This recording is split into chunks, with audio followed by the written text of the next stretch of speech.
ასეთი მძიმე ამბის შემდეგ ჩვენ ვიგებთ პასუხს, რომ ეს შენობა იყო ავარიული, რომ რეაბილიტაციას არ ექვემდებარებოდა და ჩანაცვლების პროგრამის განხორციელება სურდა თბილისის მერიას, თუმცა მოსახლეობის 100%-ის თანხმობა რაგიღა არ ჰქონდა, ეს არ მოხდა და შესაბამისად რაღაცნაირად ამ პროცესში არ ვიცი სწორი შთაბეჭდილება მექმნება თუ არა, პასუხისმგებლობის ნაწილობრივ დაკისრებაც ხდება მოსახლეობაზე, რომელთა ნაწილი შესაძლოა არ დათანხმდა საკუთარი საცხოვრებელი სახლის ჩანაცვლებას.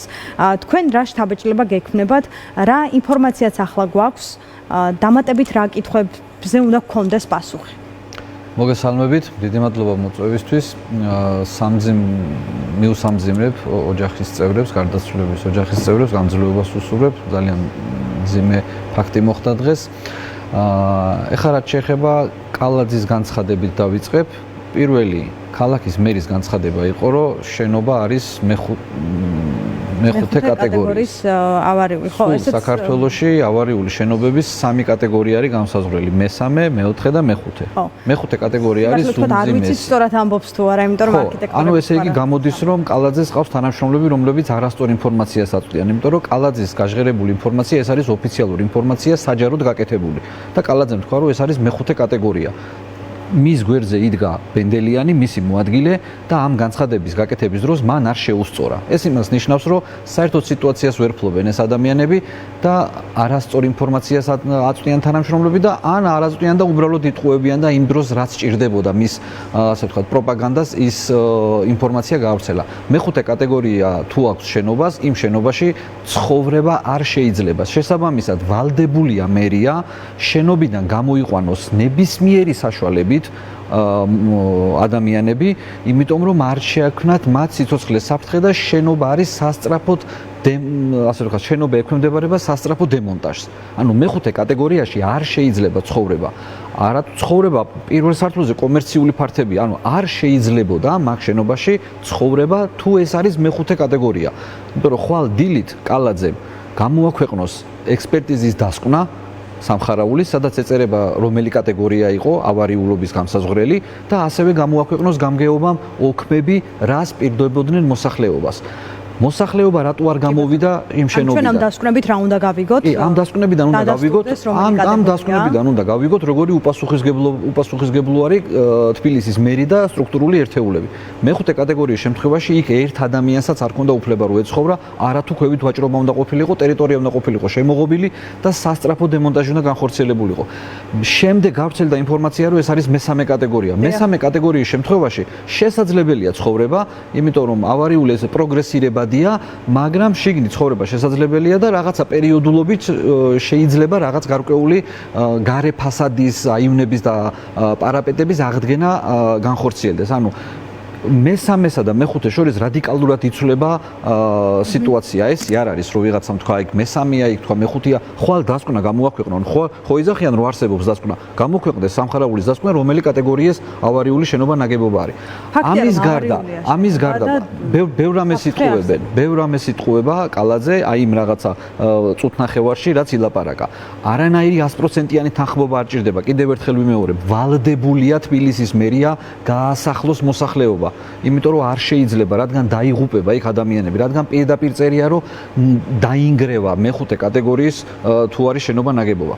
ეხლა მაგალითად ამის განხორციელებაში კი არაფერი არანაირად ადამიანს როდესაც კარგ საცხოვრებელ პირობას თავაზობ, როგორ შეიძლება ეს ადამიანი წინააღმდეგი იყოს? რატო არ გამოვიდა? არ გამოვიდა იმიტომ რომ არ შესთავაზეს ნორმალური ქირის თანხა, იმიტომ რომ ადამიანი რომელიც ცხოვრობს საკუთარ სახლში იქ აქ იმ ტერიტორიაზე და იმ მისამართზე იქ აქ აწყობილი მთელი თავის ხო სამსახური სახლი, სკოლა, ბაღი, ბავშვის და ასე შემდეგ და არ შეიძლება ამ ადამიანს მისცე დაბალი თანხა ქირის, რომელიც იმ რაიონში ვერ იქირავებს სახლს და მოუწევს სადღაც სხვაგან ცხოვრება.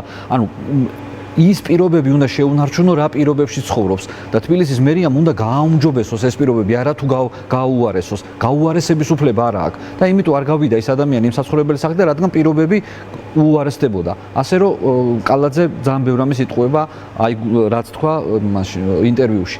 ამას ემატება ის, რომ დიდუბის რაიონის გამგეობამ თებერვალში გამოაცხადა 100,000 ლარის ღირებულების ტენდერი. ეს ფოტოც მოვიტანე, თუ შეიძლება რომ ვაჩვენოთ. თხოვ ტექნიკურ პროდიუსერს გამოაცხადა და პარალელურად მოვამზადა.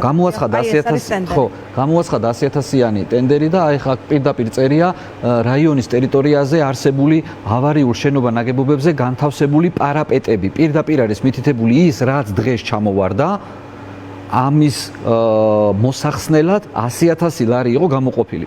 დიდუბის გამგეობას თუ აქვს ინფორმაცია, რომ არის მეხუთე კატეგორიის შენობა ნაგებობა. იცის, რომ ავარიულია და შესაბამისად იმ შენობის პარაპეტიც არის ავარიული. ანუ თანხა იყო და მაშინ რატო არ მოხსნა ეს პარაპეტი? რატომ შეუქმნა მოსახლეობას პრობლემა? თუ მესამე კატეგორია იყო, კიდევ უფრო, ანუ მეხუთე კატეგორიაზე ხომთლიანად უნდა დაეშალა. მესამე კატეგორიაზე ტენდერი ჰქონდა და რატო არ ჩამოხსნა ის ავარიული პარაპეტი? ანუ პირდაპირ აქ ტენდერი გამოცხადებული, რომ უნდა მისულიყო და მოეხსნა. ანუ ვერაცდებიან პასუხისმგებლობას, როგორც პოლიტიკურს, ასევე სამართლებრივს. რაც შეეხება შინაგან საქმეთა მინისტრის განცხადებას, რომელსაც თქვა, რომ გამოძიება დავიწყე. გამოძიება ხო დაიწყო შინაგან საქმეთა სამინისტრომ. გელამ პირველი ვინც უნდა დაკითხოს, მის გვერდზე მდგომი კახაკალაძე არის. ანუ კახაკალაძე არის ფიგურანტი ამ საქმეში, რომელიც უნდა დაიკითხოს. კახაკალაძემ უნდა მისცეს ჩვენება, საიდან ქონდა ეს ინფორმაცია, რომ მეხუთე კატეგორიის იყო, ვის დაავალა, ვინ არ შეასრულა ეს სამუშაოები.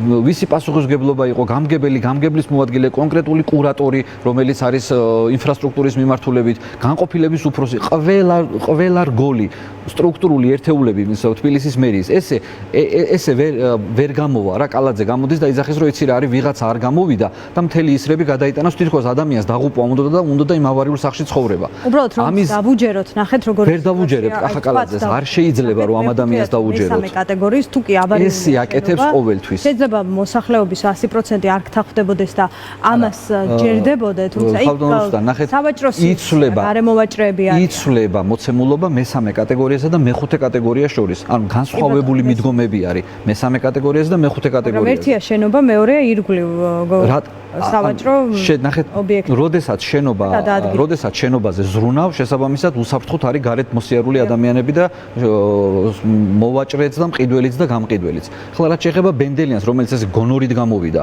ეს ელაპარაკოს საკუთარ, მერს იქ რო ყავს ერთი სართულით ზევით. არამდგრადი ემოციური მდგომარეობა. ის ადამიანი ხა რასაც ლაპარაკობდა, რომ თურმე სასტუმროში გაიყვანა, ხო, რას იმას გვიშვება, ანუ ეს მისი ვალდებულება არის. და ის ფული, რომელსაც ხარჯავს ახლა სასტუმროში, ჩვენი ფული არის. ჩვენ 1.2 გვაქვს მიცემული კახაკალაძესთვის, რომ უნდა მოაწესრიგოს თბილისის ინფრასტრუქტურა და უნდა ვიცხოვროთ კარგ გარემოში და უნდა მივიღოთ კარგი მუნიციპალური სერვისები. და ჩვენ არც კარგ გარემოში ვცხოვრობთ, არც კარგ მუნიციპალურ სერვისებს არ ვიღებთ. სკვერის გაკეთება და ხის დარგვა არ არის თბილისის ზრუნვა. თბილისის ზრუნვა არის, რომ ესეთი რამე არ ხდებოდეს. კალაძის პირველი ინსტინქტი რა არის? იცი, რომ სხვას გადააბრალოს.